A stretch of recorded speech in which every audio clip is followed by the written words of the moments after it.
안녕하세요 여러분, 차박신입니다. 제가 지난주에 현대의 대형 SUV 라인인 팰리세이드를 리뷰를 했었는데, 현대 팰리세이드, 기아 모하비, 제네시스의 GV80, 그 중에 오늘 두 번째입니다. 두 번째 기아 모하비를 리뷰하기 위해서 조정 경기장에 왔습니다. 네, 기아 모하비 마스터를 가지고 왔고요. 기아에는 소형 SUV 라인의 셀토스 니로, 그리고 준준형 SUV 라인의 스포티지, 중형 SUV 라인의 소렌토가 있었죠. 소렌토까지는 사실 하이브리드 버전이 나왔고, 대형 SUV인 모하비 같은 경우에는 디젤과 가솔린 버전밖에 없습니다. 오늘 이 모하비를 가지고 과연 기아의 대형 SUV는 차박하기에 얼마나 좋을지 속속들이 리뷰를 해보도록 하겠습니다.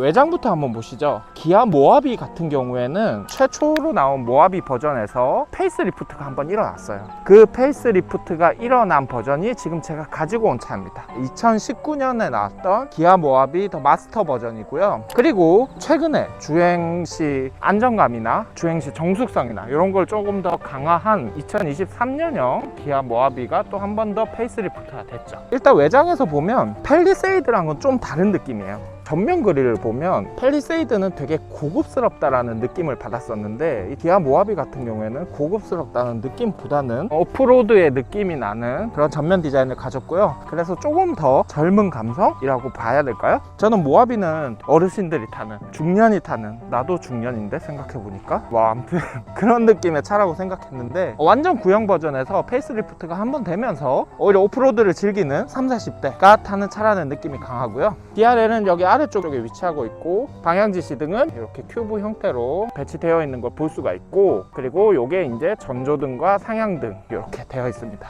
방향지시등이 켜져 있지 않을 때는 여기 밑에 기본 DRL이지만 여기 위에 이 방향지시등 나오는 큐브 부분에도 DRL이 나오는 걸 볼 수가 있습니다. 그리고 신기한 게, 보통 기아 차들은 이 앞에 로고가 기아 이렇게 되어 있잖아요. 근데 모하비는 모하비라고 박혀 있는 걸 볼 수가 있습니다. 참고로 2023년도에 페이스리프트 된 버전의 경우에는 이 모하비 로고가 빠지고 기아 로고가 들어갔다고 합니다. 보닛 같은 경우에도 그냥 단순하게 편편하게 한 게 아니라 이렇게 굴곡을 줘서 각이진 이렇게 센 느낌을 주는 걸 볼 수가 있습니다. 뒷모습은 카니발 뒷모습이랑 좀 많이 비슷해요. SUV인가? MPV인가? 그런 착각을 일으킬 정도로 뒷모습의 디자인은 그냥 승합차 같은 그런 느낌을 가지고 있습니다. 기본적으로 외관은 이런 모습이 되어 있고요. 어찌됐든 간에 중요한 거는 생각보다 아저씨 차 같지 않다. 아빠차의 느낌보다는 오프로더들을 위한 차, 그런 느낌을 조금 가지고 있기는 합니다. 그 이유가 뭐냐 하면, 모하비 같은 경우에는 바디온 프레임이라고 해서 차의 강성이 굉장히 좋다. 오프로드 상황에서도 뒤틀리는 듯한 그런 소리가 나지 않고 무리 없이 간다. 단점은 강성이 강한 대신에 승차감이 좋지 않습니다. 과속 방지턱 같은 데를 지나가면 차가 전체적으로 이렇게 크게 흔들립니다. 그래서 팰리세이드와 컨셉의 차이가 있다, 그리고 고객층의 차이가 있다 라는 거를 말씀드리고 싶었습니다. 팰리세이드와 비교해서 치수상으로 전폭의 경우에는 모하비는 1915mm고요 지난번 동영상에서 리뷰했던 팰리세이드는 1975입니다 모하비가 6cm가 짧습니다. 확실히 폭을 보면 팰리세이드보다 좁다라는 느낌이 들기는 들어요. 그리고 전장 길이 역시 짧습니다. 모하비 같은 경우에는 4930mm예요 하지만 팰리세이드는 4980mm예요 길이도 팰리세이드에 비해서 5cm가 짧은 걸 볼 수가 있습니다. 그냥 눈으로 봐도 팰리세이드보다 짧은 걸 알 수가 있고요. 그리고 전고, 모하비의 전고는 1810이고요 팰리세이드의 전고가 1750이었어요 무려 6cm나 높습니다. 6cm나. 과연 차박을 할 때 실내 전고에 어떤 영향을 줄지 기대가 되네요. 자, 이제 차에 들어가서 과연 내장은 어떻게 다를지, 일단 운전석부터 한번 들어가 볼게요. 역시나 모하비도 팰리세이드만큼이나 운전석이 굉장히 여유롭습니다. 확실히 대형 SUV가 편하네요. 편해. 스티어링 휠은 이런 일반적인 동그란 휠로 되어 있고, 제 니로처럼 여기 스마트 크루즈 컨트롤, 그리고 여기에 오디오 버튼이 있는 일반적인 형태로 되어 있고, 여기에 기아 로고가 아니라 모하비 로고가 있네요. 확실히 이 모하비라는 브랜드를 좀 살리고 싶었나 봐요. 이제 시동을 한번 켜볼게요. 네, 시동을 키면 이런 모습입니다. 제가 빌려온 차는 옵션이 없어서 여기는 아날로그 계기판으로 되어 있고 가운데는 디지털 계기판으로 되어 있습니다. 여기 옆에 보면 굉장히 큰 내비게이션이 이렇게 배치가 되어 있습니다. 그리고 안에 내부 기능들은 제 니로랑 비슷해요. 요즘에 기아 차량들은 모두 이 유보로 되어 있죠. 그리고 대시보드 쪽에도 이런 식으로 되어 있고 센터페시아에 보면 여기 에어컨 송풍구가 이렇게 있고요. 그 밑에 물리 버튼이 있습니다. 그리고 그 밑에 보면 공조기 관련된 거, 이건 또 팰리세이드랑 비슷해요. 팰리세이드도 에어컨이나 히터 같은 공조 처리하는 게 이 LCD 화면으로 따로 있었잖아요. 모하비도 따로 되어 있고요. 리어 버튼을 누르면 후석에 에어컨이나 히터를 어떻게 할 것인지 그 조정이 가능합니다.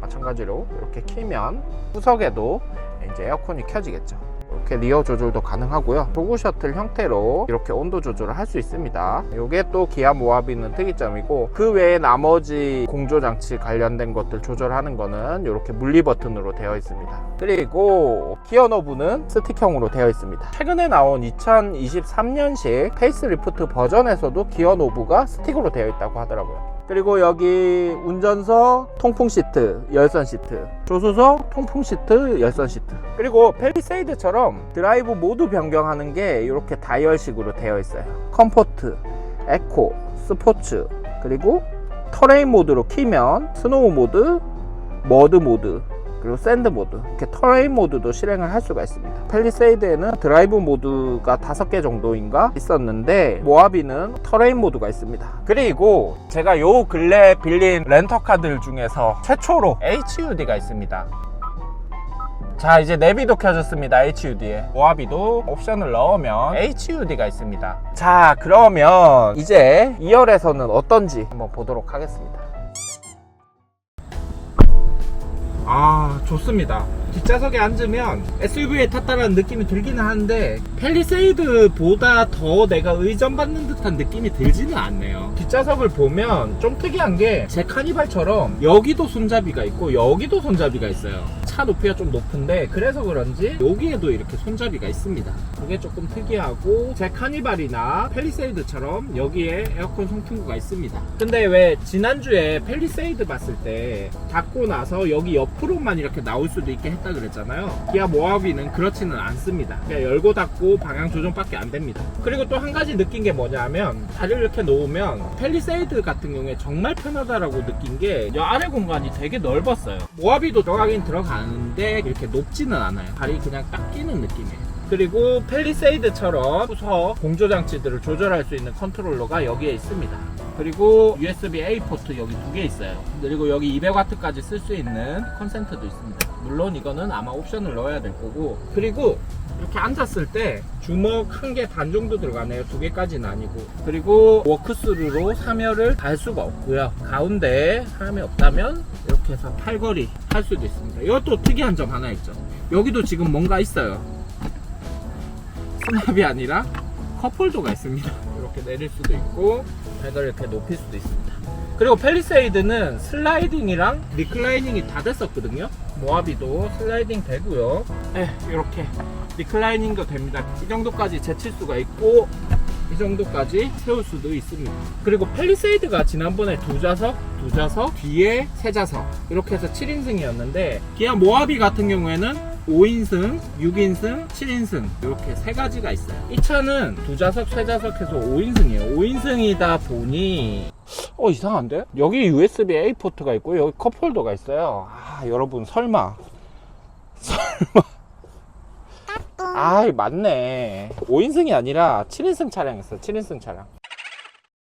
3열이 폴딩이 되어 있었어. 폴딩이 이렇게 당기면 3열이 나오는 7인승 차량이네요. 이렇게 3열을 세울 수가 있네요. 그러면 3열을 어떻게 들어가지? 완전히 접으면 이렇게 3열로 들어갈 수 있는 공간이 나오네요. 여러분 7인승 차량이었습니다. 여기에 보면 이런 버튼이 있어요. 이 버튼을 쫙 올리면 시트를 이렇게 앞으로 가게 할 수가 있습니다. 이렇게 한 다음에 여러분 이렇게 3열을 들어갈 수가 있네요. 너무 불편한데? 이 낮은 거 보세요. 바닥이 높고 시트가 너무 낮아서 다리도 힘들고 그런 좀 단점이 있습니다. 2열을 2좌석으로 만들고 차라리 3열을 3좌석으로 만들지. 대형 SUV임에도 불구하고 워크스루가 안 됩니다. 이런 형태라는 거는 팰리세이드보다는 조금 단점이다. 이제 트렁크를 한번 보도록 하겠습니다. 참고로 파워 테일게이트가 적용되어 있습니다. 자동이에요, 자동. 자, 눌러볼게요. 오, 파워 테일게이트. 와, 여러분 트렁크 공간 보세요. 트렁크 공간이 정말 넓습니다. 여기에 온갖 캠핑짐들 다 실을 수 있을 것 같지 않나요? 진짜 넓어요. 여기 밑에 보면 이런 박스도 있네요. 근데 팰리세이드는 엄청 깊었잖아요. 여기 진짜 많은 걸 넣을 수 있겠다 막 이랬는데 굉장히 얕아요. 그리고 여기는 거의 평지예요. 수납이 막 그렇게 많이 할 수는 없을 것 같아요. 진짜 트렁크 공간 진짜 넓네요. 이렇게만 해도 차박하고 지내기에 괜찮을 것 같아요. 팰리세이드는 여기 버튼이 있어서 뒤에서도 누르면 빡 접을 수가 있었는데, 모하비는 트렁크에서 2열을 접을 방법이 없어요. 2열 있는 데서 여기서 접어야 됩니다. 이렇게 해서 이렇게 접으면 되는데, 폴딩 앤 다이브 시트가 적용이 되어 있습니다. 실내 정보에 유리하겠죠. 이렇게 평탄화가 된 거 볼 수 있습니다. 넓죠 여러분. 전장이 팰리세이드보다 짧다고 해도 굉장히 긴 평탄화 공간을 보여주고 있습니다. 높아.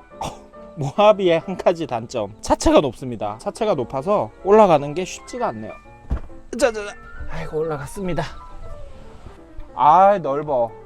자, 다리를 여 트렁크 끝에다가 두고 한번 누워 보겠습니다. 여유로워요. 180cm는 딱 맞아요. 살짝 요 정도의 공간이 있는, 한 185나 186 정도 돼도 누울 수 있을 만큼 머리 공간이 충분합니다. 어떻게 이렇게 딱 맞네요. 근데 막 190cm가 된다 그러면 2열 앞에 뭔가 채워야 될 것 같습니다. 그리고 와, 이 창 보세요. 트렁크 창이 정말 커요. 토레스도 약간 이런 느낌이었는데, 타박을 할 때 이 바깥에 풍경이나 배경 보기에 너무 좋을 것 같아요. 폭이 분명히 좁은데 차박을 했을 때는 적당히 넓고, 높이 절대 안 데이죠. 실내 정보 조금 기대되고요. 이렇게 하면 돼요. 이렇게 볼 수가 있고요. 자, 옆으로 한번 누워볼게요. 좋습니다 여러분. 팰리세이드에 비해서 전폭이 분명히 짧았는데 2명이 누워도 충분히 될 만큼 괜찮습니다. 옆으로 앉았을 때 어떨까요? 전폭은 어떨지 다리를 딱 펴보겠습니다. 전폭도 충분합니다. 저는 모하비가 전폭이 더 좁아서 좁을 줄 알았거든요. 분명히 팰리세이드보다 폭이 좁았는데, 이렇게 누웠을 때는 팰리세이드만큼이나 충분한 폭을 보이고 있어서 누워 있기에도 너무 좋습니다. 자, 그러면 제가 중요시하는 실내 정보, 바닥 기준 제일 낮은 곳, 그리고 천정 기준 제일 높은 곳 앉으면 이렇습니다. 여러분, 광활한 공간 보이세요? 대형 SUV는 대형 SUV네요. 허리를 쫙 피면 한 이 정도, 이렇게 살짝 고개를 꺾어야 될 수준이에요. 허리를 그냥 편하게 하면 전혀 닿이지 않습니다. 주먹 반개 정도 이렇게 들어갈 정도로 딱 되어 있고요. 모하비도 90cm 나오겠는데? 자, 비상의 무기 줄자를 꺼내서 길이 얼마나 되는지 한번 재봅시다. 과연 길이가 얼마나 될 것인지. 자, 여러분 89cm 90cm 언저리에 딱 와 있어요. 팰리세이드에 비해서 6cm가 더 높아서 모하비 실내 전고 조금 기대했는데 89cm네요. 모하비의 전고 전체가 팰리세이드보다 높은 이유는 차체가 높아서였던 것 같습니다. 제가 스포티지를 90cm 잘못 쟀나요? 스포티지 왜 이렇게 높아요?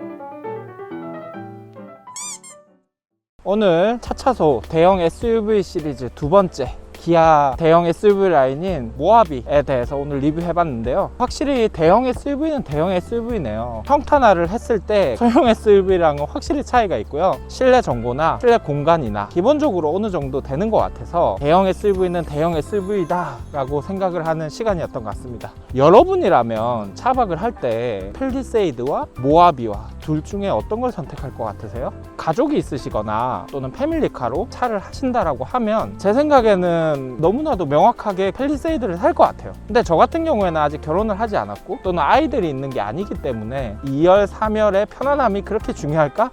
라는 생각이 들어요. 그리고 차박을 다닌다라고 하면 이렇게 오프로드 길을 많이 다니게 되잖아요. 산도 많이 타고. 그런 거를 생각을 했을 때는 저 같은 사람에게는 기아 모하비가 더 맞는 선택이 아닌가 싶습니다. 팰리세이드랑 확실히 컨셉의 차이가 있는 다른 개성이 있는 그런 차였던 것 같고요. 그런 면에서 이 모하비도 확실한 장점이 있는 것 같습니다. 오늘도 긴 시간 동안 차차소 보시느라 고생 많으셨고요. 이제 대형 SUV 시리즈 두 가지를 했어요. 마지막으로 남은 아이는 제네시스의 GV80입니다. 다음 시간에는 이제 제네시스 GV80을 가지고 차차소 영상을 찍으면서 차박하기에 얼마나 더 좋은 차인지 한번 알아볼 예정이고요. 저는 이 모하비와 함께 차박이 아닌 집으로 가도록 하겠습니다. 그러면 다음 영상에서 봬요.